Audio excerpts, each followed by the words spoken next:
Today, a new religion that we explore.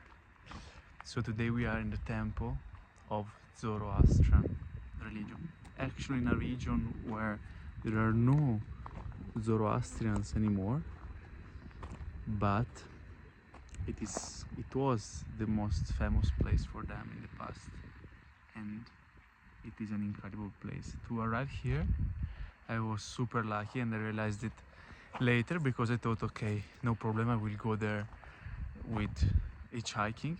Actually, there were so few cars, and I realized that after 2 hours that I was in the car with Mohammed, that basically nobody's coming here. Also, the roads are so damaged that probably people come from somewhere else if they come, but for sure not from where I came from, Zanjan.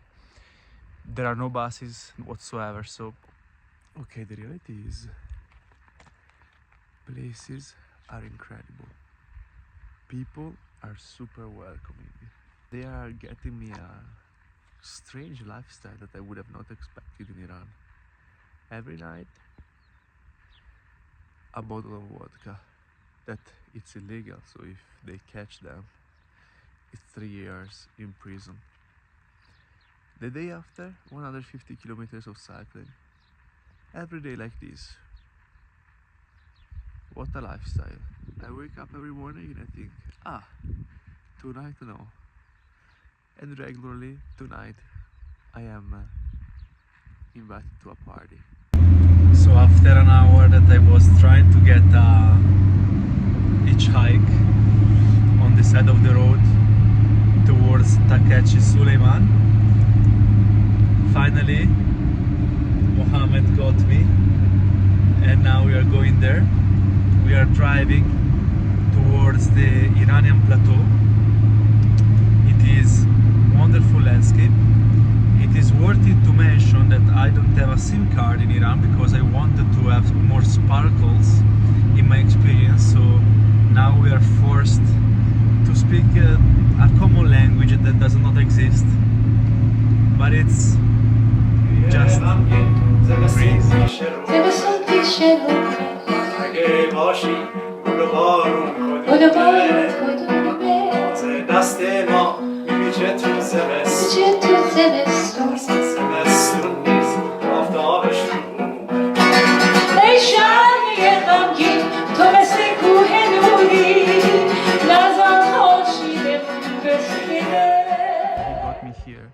And now I am staying at this house.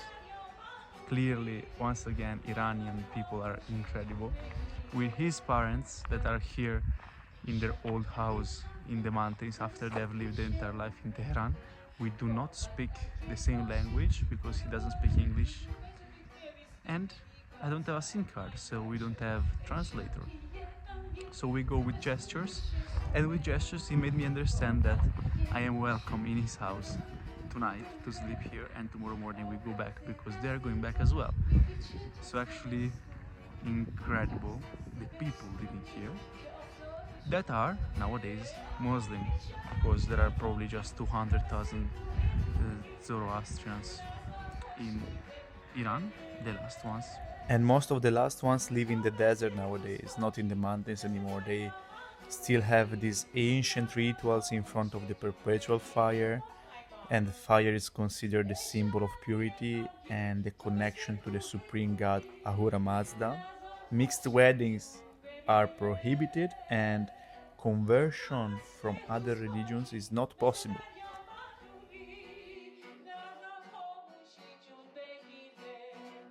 Until the 50s, they left corpses on top of this mountain, letting vultures eating the dead to reconnect them to nature. By the way, Zarathustra, who is their prophet, lived in 1767 before Christ. So many of the aspects of Zoroastrianism are now part of other monotheistic religions. For example, Zarathustra was a prophet during his 30s. They pray 5 times per day. They pray always in the same direction, in this case, the direction of light. In front of the fire, it is necessary to have the head covered.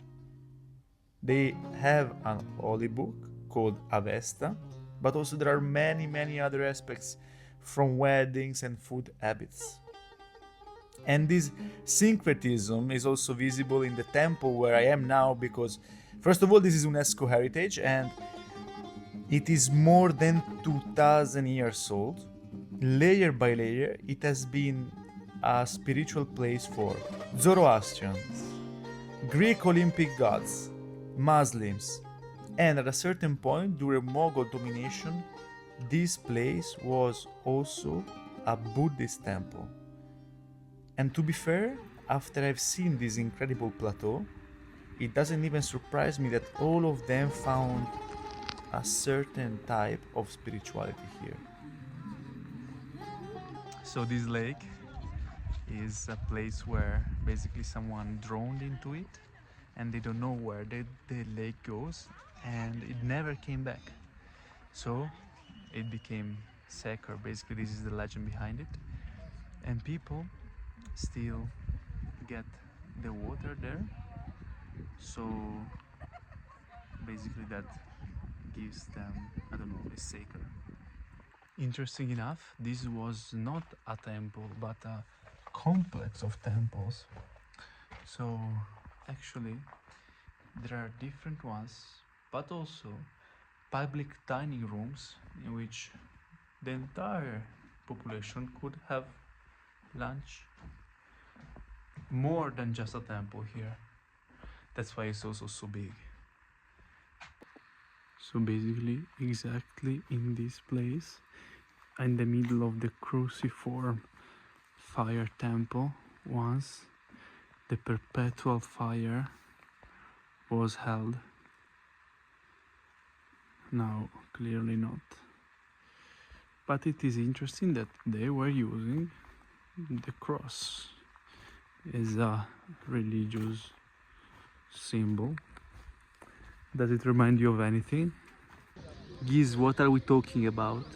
So you come all the way up here in the Iranian plateau. Wonderful landscape. You arrive here, you don't know what's gonna happen. You look here. What the fuck?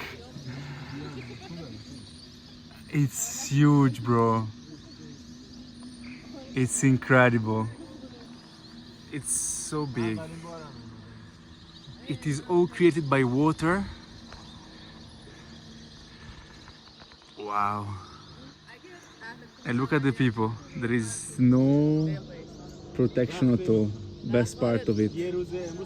What the fuck, bro? Before we were up there, and here there is a warm spring. What? Madonna Santissima. Under the mountain, it's all like this, full of sulfur places. The smell is not the best, huh? You can actually see from here how that big one was created, because here we have a small one close to the sulfur spring that didn't believe it enough in growing. So sorry, but you are the small one. So while I'm surrounded by goats and the construction materials for the new houses here, I have to say I am blessed to have met Mohammed, because he is not just the person who brought me here and who invited me to his house to sleep, but also a companion of adventures, because he is like me and we went through the smallest holes in the temple together and we climbed together. He was okay with climbing, no problem, no problem. He came with me. And look at this. This is poop of the goats that you see behind me.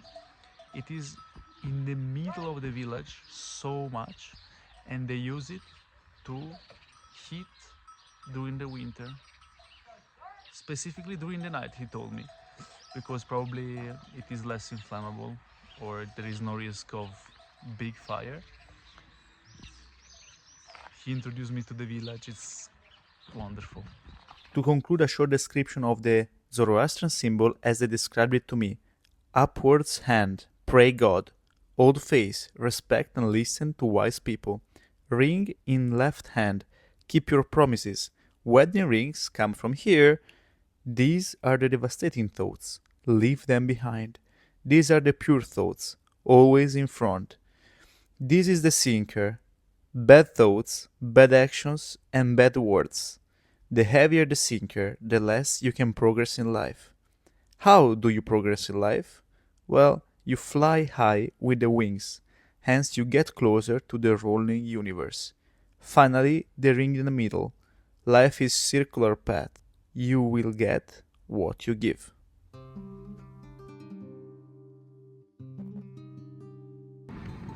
Okay, the situation with the goats is going out of control. Look how many everywhere.